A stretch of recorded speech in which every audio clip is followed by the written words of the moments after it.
La coopération entre le Maroc et la Côte d'Ivoire est en une du quotidien Les Échos. Le Forum économique a mobilisé du monde hier à Marrakech. La quasi-totalité du gotha politico-économique des deux pays a répondu présent à cet important rendez-vous d'affaires.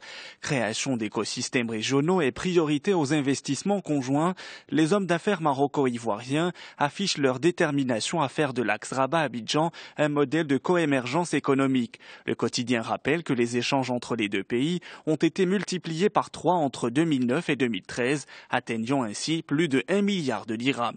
Un partenariat renforcé par la signature mardi de nombreux accords bilatéraux, lit-on dans le journal ivoirien I-Matin.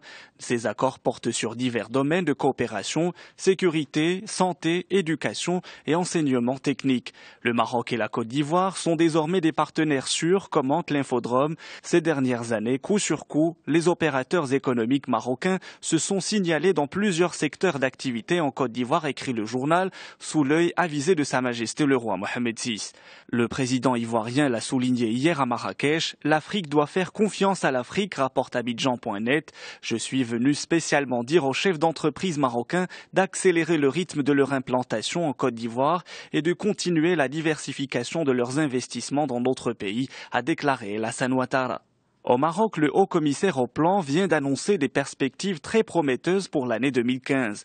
L'économiste ou encore les Échos s'y intéressent largement. Pour Ahmed Lehlimi, cette embellie devrait être l'occasion pour réfléchir aux véritables défis qui se posent au Maroc. L'objectif, selon lui, est de parvenir à atténuer les fragilités du modèle économique national dans un contexte d'amplification des incertitudes et de la montée des revendications.